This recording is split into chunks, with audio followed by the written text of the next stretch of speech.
네, 박다영의 다정한 책 읽기 시간입니다. 오늘 드디어 첫 번째 책 소개를 드릴 텐데요. 첫 번째 책은 50대 사건으로 보는 돈의 역사입니다. 역사책인 것 같기도 하고 경제서인 것 같기도 하고 경제와 역사를 결합해서 만든 책인 것 같습니다. 홍춘욱 박사의 책인데요. 워낙 유명하신 애널리스트이셔서 이 책이 아마 베스트셀러로 많이 판매가 된 것 같아요. 제가 이 책을 사놓고 이제서야 읽게 됐는데 살펴봤더니 제가 그 초판 일쇄본을 샀더라고요. 그렇게 빨리 책을 구입은 해놓고 이제서야 읽게 돼서 정말 죄송한 마음이 드는 그런 책이기도 합니다. 근데 책이 상당히 좋아요. 직접 사두고 두고두고 이렇게 좀 들춰볼 만한 그런 책인 것 같습니다. 물론 이미 역사나 경제에 경지가 높으신 분들은 그렇지 않겠지만 상식선에서 역사나 경제를 알고 있는 분들에게는 그 둘을 결합하는 재미가 아주 쏠쏠하거든요. 그래서 한번 사서 읽어보기를, 이건 소지하고 계실 가치가 있는 책이라는 것을 안내해드리면서 간략하게 이 책에 대한 소개를 해보겠습니다.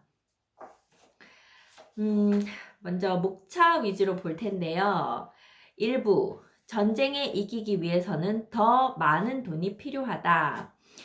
이 책 서문에 간략하게 어떤 내용을 써 나가실지 소개를 해두었어요. 그래서 그 부분 위주로 제가 알려드리도록 하겠습니다. 1부에서는 나폴레옹 전쟁을 중심으로 산업혁명을 전후한 서양 세계의 발전 과정을 살펴볼 텐데, 특히 중앙은행의 출현 및 신뢰할 수 있는 금융 시스템의 발전이 어떤 식으로 이루어졌는지에 대해 초점을 맞춘다라고 하셨어요.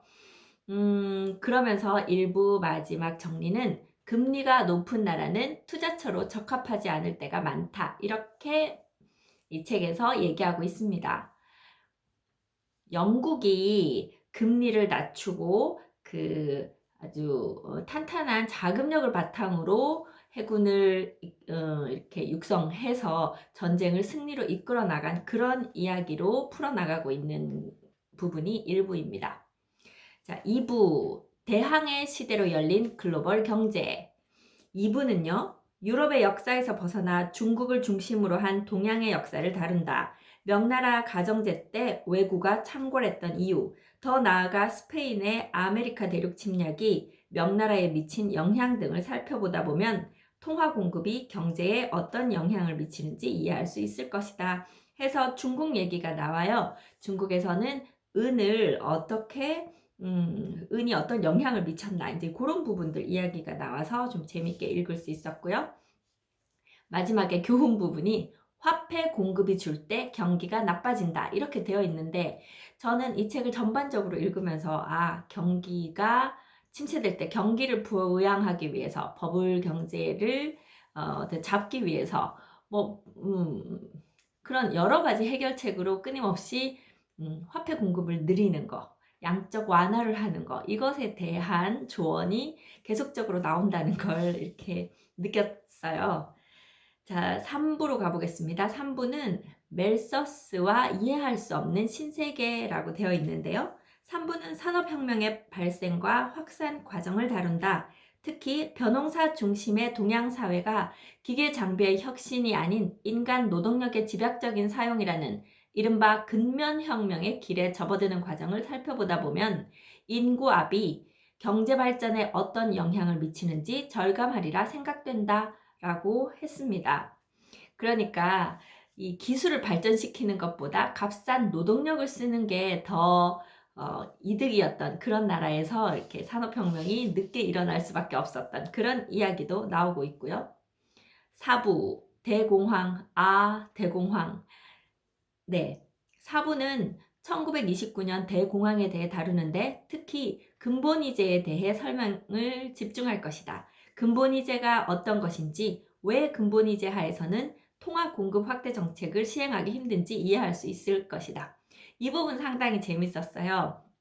음, 근본이제가 왜 필요했었는지부터 시작해서 어떻게 이제 폐기하게 되었는지 그 과정, 그러면서 경제에 어떤 영향을 미쳤는지가 상당히 재미있게 설명되어 있습니다. 5부는요. 근본이제가 무너진 이후의 세상. 1971년 닉슨 쇼크를 계기로, 닉슨 쇼크가 앞에서 나오는데, 이 닉슨이 이제 우리는 미국은 근본이제를 폐지하겠다라고 선언한 것이 닉슨 쇼크거든요. 닉슨 쇼크를 계기로 근본이제가 무너진 이후에 세계 경제에 어떤 변화가 나타났는지를 다룬다. 1970년대 왜 그토록 인플레 압력이 높아졌는지, 더 나아가 두 차례에 걸친 석유 파동의 발생 이유도 어느 정도 설명되리라 생각된다. 네, 인플레이션을 어떻게 해결하는지에 대한 해결책은 비교적 좀 쉽게 이렇게 해결이 된다고 하는데요. 디플레이션이 항상 아주 해결하기 힘든 어떤 문제가 된다는 이야기도 나오고 있고요. 5부의 교훈, 중앙은행에 맞서지 마라, 이렇게 결론 내리고 있습니다. 6부, 일본 경제는 어떻게 무너졌나?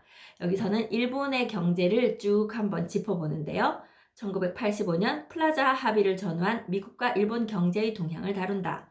왜 엔화의 강세가 나타났고, 또 이게 어떻게 역사적인 자산 버블로 연결되었는지 살펴볼 것이다. 특히 어떨 때 자산 가격에 거품이 형성되는지 판단할 근거를 제공하니 재테크에 관심이 많은 독자들은 집중해 읽어볼 필요가 있을 것이다.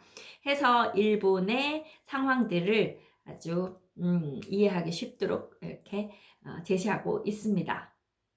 6부 마지막에는요. 버블이 붕괴될 때에는 과하다 싶을 정도로 돈을 풀어야 한다, 이렇게 얘기하고 있네요.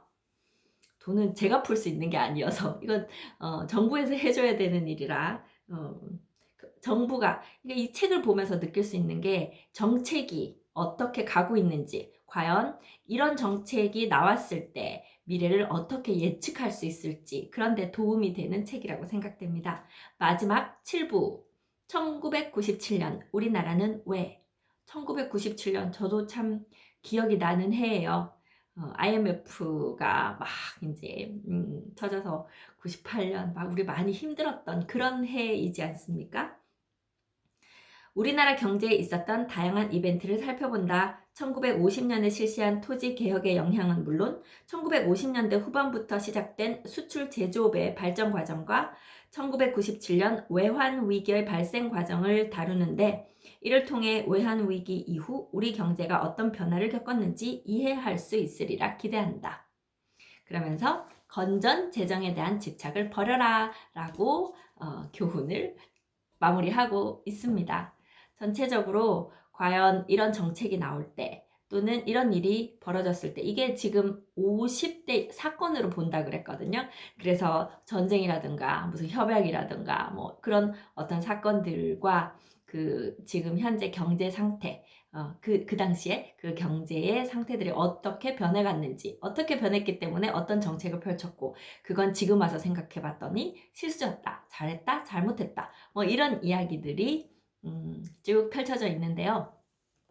상당히 저처럼 어떤 근시안적으로 세상을 보는 사람들, 하나하나의 사건에만 몰입해서 전체적인 큰 맥락을 보는데 어려움을 겪었던 그런 분들이 보시면 좀 큰 그림을 보는데, 이해할 수 있는데 도움이 되리라고 보이는 책입니다. 자, 첫 번째 책, 돈의 역사 소개는 오늘 여기까지 하겠습니다. 감사합니다.